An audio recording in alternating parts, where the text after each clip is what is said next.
kushirikiana na wataalamu wa ofisi ya mkurugenzi wa manispaa ya Morogoro ilifanya ukaguzi wa maeneo yote ya wazi yaliyovamiwa na kuendelezwa na wawekezaji. Katika zoezi hilo ilifanyika tathmini ya kina kuhusu uwekezaji uliofanyika katika maeneo hayo ili kubaini kiasi cha upotevu wa fedha za mapato. Na nyinyi mmekuwa ni mashuhuda, yapo maeneo mengi lakini serikali yetu inapoteza mapato kwa kutokuwa na usimamizi bora. Kwa hiyo kwa hiyo tukabainisha baadhi ya maeneo tukaweka kule nguvu ili kuhakikisha kwamba halmashauri zetu zinapata ile kodi ambayo iliyokusudiwa. Mataifa mengi yanaendelea kupitia nini? Ukusanyaji imara wa kodi kwa kufuata lakini sheria ambazo zimewekwa.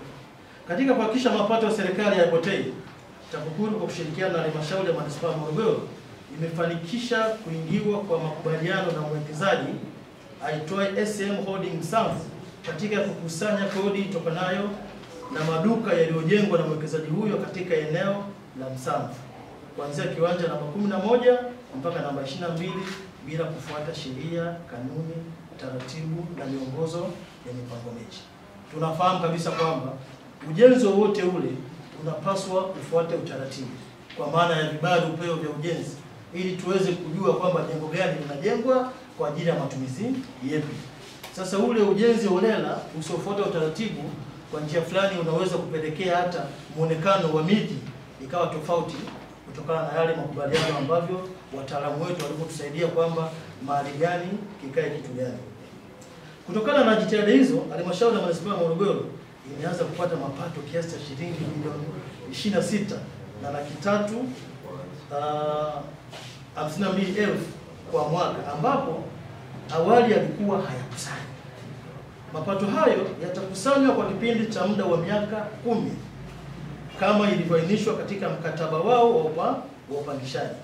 Halmashauri ya manispaa itapata jumla ya kiasi cha shilingi milioni 263,520,000 katika kipindi hicho cha miaka 10 ambacho nilichokieleza kwa mujibu wa mkataba ulioingiwa. Vile vile baada ya muda wa miaka 10 mkataba kati ya halmashauri ya manispaa ya Morogoro na SM Holding Msamvu utakoma. Maduka hayo yatakuwa mali ya halmashauri. Hiyo ni jitihada kubwa sana, maana yake tunakiongezea pia chanzo kingine halmashauri ya manispaa kuweza kupata nini? Kupata mapato.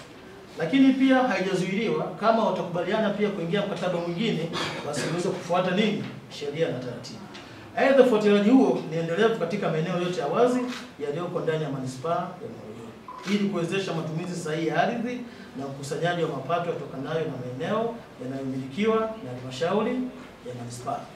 Kwa hiyo pia nitumie fursa hii kuwakumbusha hata wale ambao wapo katika maeneo ambayo wamevamia, yawezekana hatujawafikia lakini pia tutawafikia. Katika ufuatiliaji na utekelezaji wa miradi ya maendeleo, tunafahamu kabisa kwamba serikali yetu imekuwa inapeleka fedha nyingi mno sana. Na nyinyi waandishi wa habari imekuwa ni chachu ya kuibua hii miradi kama ikiwa inakwenda kombo na hatua mbalimbali za kisheria watu wanazichukua. Sasa kwa kipindi cha hicho tumefanya miradi 26. Kati ya hiyo miradi inahusu miradi ya maji, barabara, afya yenye jumla ya thamani ya shilingi bilioni 28. Ili kubaini viashiria vinavyoweza kusababisha upotevu wa rasilimali umma na kujiridhisha na thamani ya fedha. Katika ufuatiliaji huu wa miradi tunahakikisha kwamba fedha zinazotolewa na serikali kwa ajili ya mradi husika, mwisho wa siku tunapima ile thamani ya fedha kulingana na ule mradi. Na wakati mwingine wakati wa ufuatiliaji huu tunabaini mapungufu mbalimbali. Sasa yale mapungufu yakishabainishwa tunachukua hatua ili kuhakikisha huu mradi unatekelezwa kwa wakati. Na wale wote ambao wanaojaribu kuhujumu, basi sheria nyingine za kisheria tunazitumia ikiwemo kuwafikisha mahakamani.